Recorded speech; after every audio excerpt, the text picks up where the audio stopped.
Gaza के लिए Erdogan का बड़ा कदम। तुर्की ने भेजी 80 से ज्यादा सर्च एंड रेस्क्यू टेक्नीशियनों की टीम। मानवीय मदद का मिशन शुरू। एक सदी के बाद गाजा की धरती पर तुर्की के लोगों की एंट्री। जानेंगे क्या है पूरा मामला। अगली खबर में आपको बताएंगे गद्दारों के खिलाफ गाजा के लड़ाकों का बड़ा एक्शन। बीच चौराहे पर 8 लोगों को लड़ाकों ने मार दिया गोली। जानेंगे क्या है आरोप। और साथ में आपको बताएंगे ट्रंप को चीन का सीधा जवाब। अमेरिका लड़ना चाहता तो आखिर तक लड़ेंगे, बातचीत करना है तो धमकियां देना बंद करें। दोनों के बीच भयंकर तनाव। तो बिना समय गंवाए खबरों की शुरुआत करते हैं। दोस्तों, इजरायली हमलों के बाद गाजा आज खंडहर में तब्दील हो चुका है। लगातार 2 साल से जारी इस युद्ध में 67,000 से ज्यादा लोगों की मौत हो चुकी है और लगभग 2 लाख लोग घायल हैं। हर तरफ तबाही के निशान हैं। मलबे में दबी लाशें, टूटे मकान और बेघर हो चुके परिवार। लेकिन सबसे दर्दनाक बात यह है कि अभी भी हजारों शव मलबे के नीचे फंसे हुए हैं, जिनका अब तक कोई पता नहीं चल पाया है। ऐसे हालात में तुर्की ने एक बड़ा और इंसानियत भरा कदम उठाया है। तुर्की के राष्ट्रपति रजब तैयब एर्दोगान ने मिस्र में हुए शांति समझौते के बाद गाजा के लिए एक मानवीय मिशन की शुरुआत की है। तुर्की ने 81 सर्च एंड रेस्क्यू यानी खोज और बचाव तकनीशियनों की टीम को गाजा रवाना करने की मंजूरी दे दी है। ये टीम 8 अलग अलग प्रांतों से बनाई गई है और ये पूरा मिशन करीब 1 महीने तक चलेगा, जिसमें राहत कार्यों का समन्वय और तबाह इलाकों में फंसे लोगों की मदद शामिल है। तुर्की के एरजुरम प्रांत से 10 तकनीशियन और 3 वाहन इस मिशन के लिए भेजे गए हैं। रवाना होने से पहले ये टीमें सड़क के जरिए अंकारा पहुंची, जहां उन्हें गाजा मिशन से जुड़ी जानकारी दी गई और उनके साथियों ने उन्हें विदाई दी। ये पूरी तैयारी AFAD यानी disaster and emergency management presidency के एरजुरम कैंपस में की गई। तुर्की मीडिया चैनल TV5 हैबर ने AFAD की इन टीमों की तस्वीरें और वीडियो भी साझा किए हैं। एरजुरम AFP निदेशक सेलेहत्तीन कारसली ने गाजा जाने वाली टीम को रवाना करते हुए कहा, हमारे सम्मानित राष्ट्रपति के कहने पर AFAD टीम हमारे गाजा के भाइयों के दुख दर्द को कम करने और उनके जख्मों पर मरहम भरने के लिए वहां जा रही है। एरजुरम की टीम सबसे पहले अंकारा जाएगी, जहां दूसरे प्रांतों से आने वाले सभी अफसरों और तकनीशियनों को एक जगह इकट्ठा किया जाएगा। इसके बाद ये पूरा 81 सदस्यीय AFAD दल मिस्र के लिए रवाना होगा और फिर वहां से गाजा में दाखिल होंगे। इस टीम का मकसद है गाजा के अंदर मानवीय सहायता पहुंचाना, मलबे में दबे लोगों की तलाश करना और राहत कार्यों का संचालन करना। ये टीमें तबाही वाले इलाकों में काम करेंगी, जहां हाल के इजरायली हमलों में हजारों घर और इमारतें खंडहर में बदल गए हैं। सबसे खास बात यह है कि यह मिशन 1 सदी से भी ज्यादा वक्त बाद पहली बार है जब तुर्की की सुरक्षा और बचाव टीमें गाजा की जमीन पर कदम रखेंगी। तुर्की सरकार का कहना है कि यह कदम गाजा के लोगों की मदद के लिए इंसानियत का फर्ज है और देश पूरी ताकत के साथ इस मिशन को अंजाम देगा। बता दें कि तुर्की के इस फैसले की लोग काफी तारीफ कर रहे हैं। वैसे इस पर आप क्या कहेंगे, अपनी राय कमेंट बॉक्स में जरूर दें। वहीं दूसरी ओर दोस्तों, गाजा से एक बड़ी खबर सामने आई है। मीडिया रिपोर्ट्स के मुताबिक हमास अब गाजा में सार्वजनिक रूप से सामूहिक फांसी करवा रहा है। बताया जा रहा है कि यह कदम उसने गाजा पर दोबारा कंट्रोल कायम करने के लिए उठाया है। NDTV के मुताबिक सोशल मीडिया पर वायरल हो रहे वीडियो में हमास के नकाबपोश फाइटर 8 लोगों को गोली मारते दिखाई दे रहे हैं, जिन्हें संगठन ने इजरायल के साथ मिलकर काम करने वाले गद्दार और अपराधी बताया है।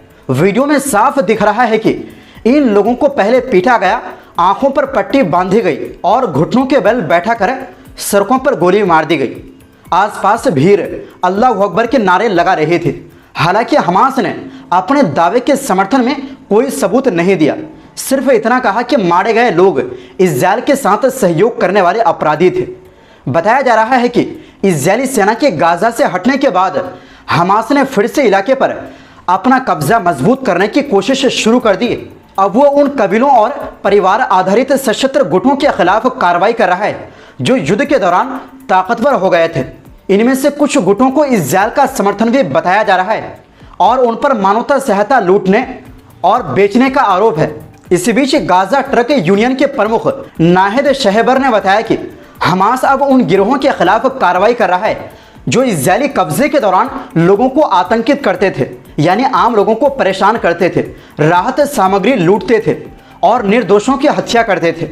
इस बीच ट्रंप ने मंगलवार को बयान दिया कि हमास ने कुछ बहुत बुरे गिरोहों को ख़त्म किया है और सच कहूँ तो मुझे इससे ज़्यादा फर्क नहीं पड़ा। लेकिन उन्होंने दोहराया कि हमास को हर हाल में अपने हथियार डालने होंगे और अगर नहीं किया तो अमेरिका उससे जबरन हथियार डलवाएगा और ये काम तेजी से और शायद सख्ती से किया जाएगा। कई फिलिस्तीनी नागरिकों ने कहा कि गाजा में अराजकता और अपराध के बाद अब कुछ हद तक कानून व्यवस्था लौटती दिख रही है। मतलब हमास के काम से गाजा के आम लोग खुश हैं क्योंकि कानून व्यवस्था बेहतर हो रहे हैं और चोर बदमाशों के खिलाफ कार्रवाई की जा रही है। वहीं दूसरी ओर दोस्तों, चीन ने अमेरिकी राष्ट्रपति डोनाल्ड ट्रंप के 100% टैरिफ लगाने के फैसले का विरोध किया है। चीनी वित्त मंत्रालय के अधिकारी ने मंगलवार को मीडिया से कहा कि अगर अमेरिका लड़ना चाहता है तो हम आखिर तक लड़ेंगे, अगर बातचीत करना चाहता है तो धमकियां देना बंद कर दे। दरअसल चीन ने कई रेयर खनिजों को लेकर नए नियम जारी किए हैं।